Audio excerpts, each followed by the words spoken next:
Halo semua, perkenalkan nama saya Angga Dinata dan saya dari kelas 10 ULW nomor absen 15. Saya akan mewawancarai narasumber pertama kita. Ikut yuk. Selamat siang Bapak. Dengan Bapak siapa? Dengan Gede Bujana. Izin minta waktunya sebentar ya Bapak. Silakan, Saya silakan. akan mewawancarai Bapak untuk terkait tugas saya. Silakan. Boleh saya tanya Pak, Bapak jualan usaha apa aja di sini? Ya, jualan camilan.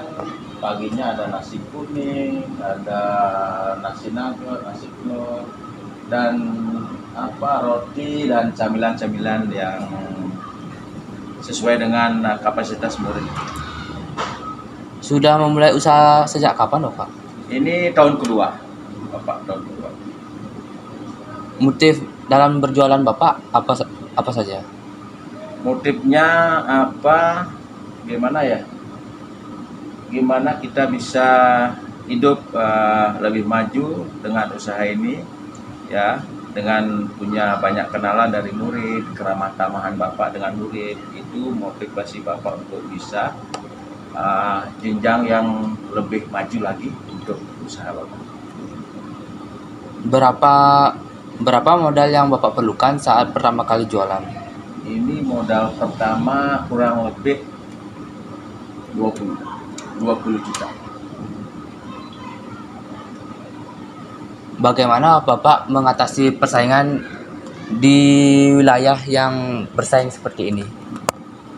Itu pengalaman yang yang Bapak dapat adalah lumayan ketat. Dalam arti kita jualannya hampir sama. Ya. Hampir sama, kita jualan nasi goreng, sebelah kita juga jualan nasi goreng, nasi kuning dan semacamnya itu. Tapi Bapak punya experience yang lebih dari mereka. Oke, Bapak punya keahlian, Bapak lama di kapal. 14 tahun Bapak di kapal Amerika, Bapak kerja di bar lama juga. Dengan keramah tamahan Bapak bisa mengambil hati murid-murid untuk belajar di sini. Bagaimana Bapak mengatasi kualitas produk atau pelayanan Bapak? Pertama yang Bapak utamakan adalah kita harus berbaur dengan murid. Kita harus lebih dekat dengan murid, itu yang modal utama Bapak. Dan kemudian Bapak minta suggestion atau rekomend dari murid apa yang mereka suka. Itu dulu. Apa yang mereka suka, 1, 2 orang, 3 orang dengan keinginan yang sama, sedangkan Bapak tidak punya. Besoknya lagi Bapak harus punya. Itu suatu langkah ke depan Bapak untuk lebih maju.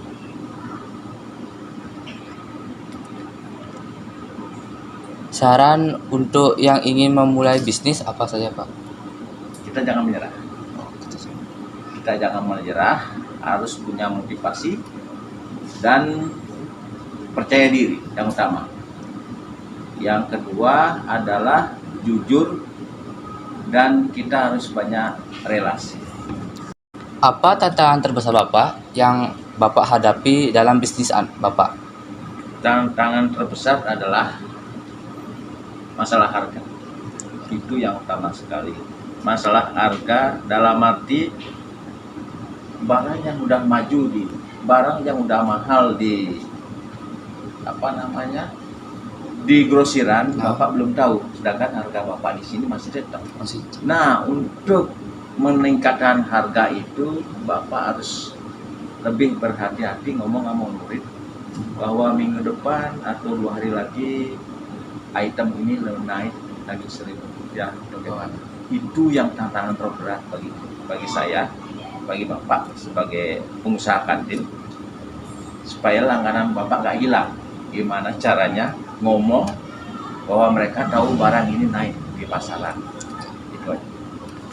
Apakah keuntungan atau pendapatan yang diperoleh sudah mencukupi kebutuhan yang diperlukan Bapak?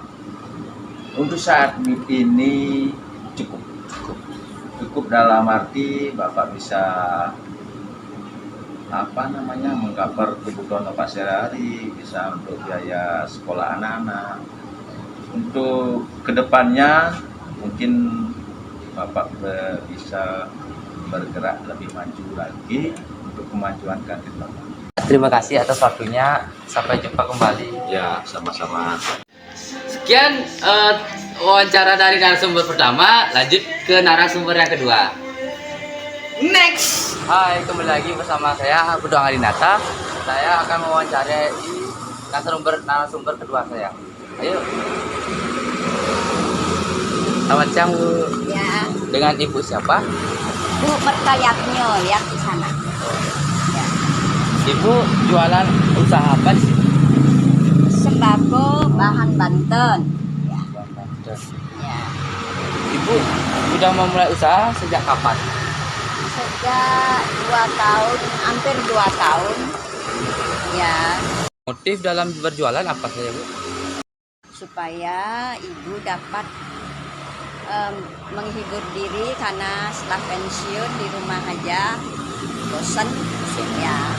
Ya dapat ini dan cerita-cerita keluar kan perlu udah tua itu perlu teman biar ada ajak ngobrol kayak tadi ya, itu maksudnya ibu biar tidak terlalu terkekang di rumah. Berapa modal yang Ibu perlukan dalam sekali perjualan? Nggak bisa dihitung kalau sehari-harinya. Kalau karena dulu awal ngeblok modal 60 juta ini bayar kontrak tempat, tempat. isinya lagi 20 juta gitu.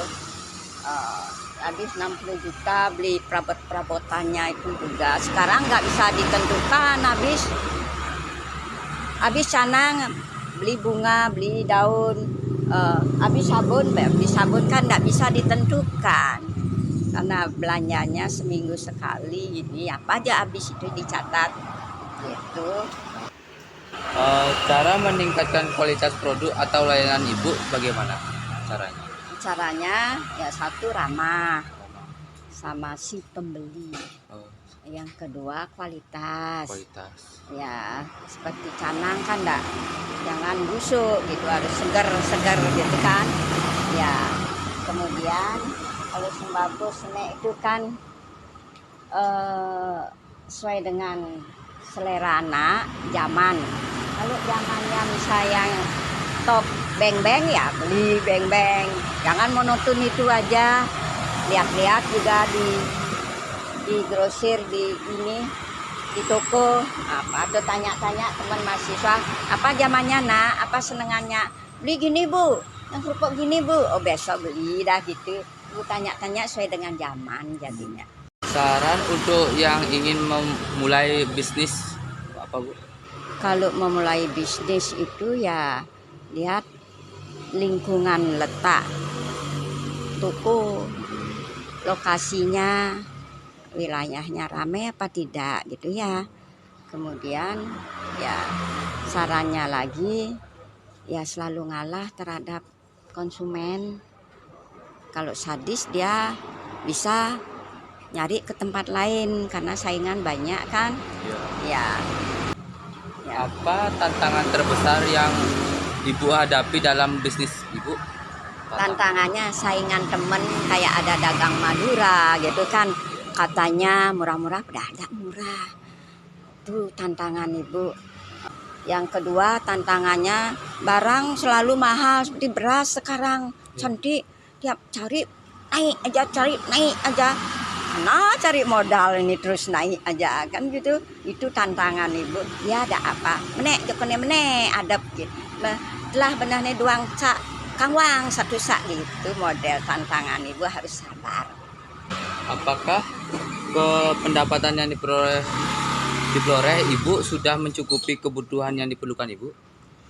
Siapa manusia bekerja perlu untung, semua harus dapat untung, tapi nggak nuntut sekali. Seberapa aja dapat, yang penting Ibu dapat menghibur diri, monto kan prinsip Ibu.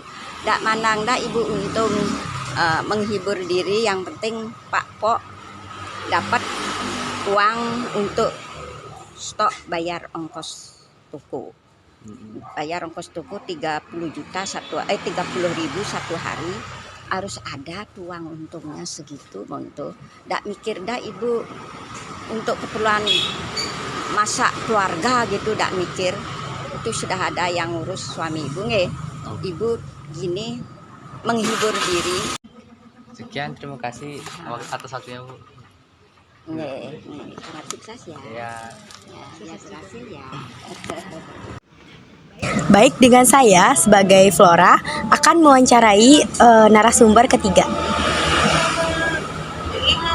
Halo Ibu, bisa tolong dengan Ibu siapa? Bu Zilda. Baik, kalau boleh tahu Ibu Zilda berjualan atau membuka usaha apa? Usaha es jus buah segar. Ibu sudah memulai usaha ini sejak kapan? Sejak 3 bulan yang lalu. Motif Ibu dalam berjualan ini tuh apa ya? Ya gimana caranya? Buat mencari nafkah setiap hari buat kehidupan gitu. Lalu berapa modal yang Ibu perlukan dalam misalnya sehari atau dalam pembuatan es buahnya? Ya 500. Iya 500.000. Bagaimana cara Ibu mengatasi persaingan? Karena kan di wilayah ini juga ada yang berjualan es buah dan yang lainnya. Bagaimana cara Ibu mengatasi persaingan itu biar usaha Ibu tetap berjalan? Oh ya, karena orang jualan kan banyak, itu sudah Allah yang mengatur rezekinya gitu. Sana jualan, sini jualan, semua Tuhan yang mengatur rezekinya. Jadi nggak usah takut, nggak usah minder, rezeki ada yang ngatur sendiri. Kalau beli di tempat dagangku sini ya ini rezekiku, kalau tempat di sana ya rezekinya sana gitu aja. Lalu apakah keuntungan yang Ibu perolehnya itu sudah mencukupi kebutuhan yang Ibu perlukan? Ya orang jualan terkadang ya habis, terkadang ya enggak. Kalau habis itu ya untungnya baru sedikit, wong ini baru permulaan, baru awal-awal gitu aja. Lalu apa tantangan terbesar Ibu dalam sudah memulai usaha ini? Apa kira-kira ada tantangan yang sudah Ibu lewati dalam membuka usaha ini? Enggak, alhamdulillah enggak ada tantangan apa-apa. Jadi lancar-lancar aja ya? Ya, amin, lancar. Lalu bagaimana cara Ibu meningkatkan kualitas produk ini biar laris? Oh iya, caranya ini jaga kebersihan. Itu kalau bikin es itu airnya direbus dulu supaya enggak itu, kan banyak anak-anak yang minum, juga aku sendiri, keluarga aku sendiri juga minum, jadi biar sehat gitu. Dan yang terakhir, apa saran dari Ibu jika ada yang ingin memulai usaha atau bisnisnya? Apa? Saran dari Ibu jika ada yang ingin memulai bisnis kecil-kecilan seperti ini? Ada orang lain gitu?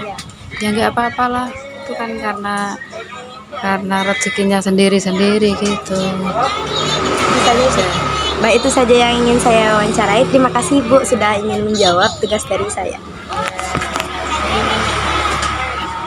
Baik, itu dia wawancara dari narasumber terakhir kita. Cukup sekian dari saya dan Angga Dinata. Terima kasih.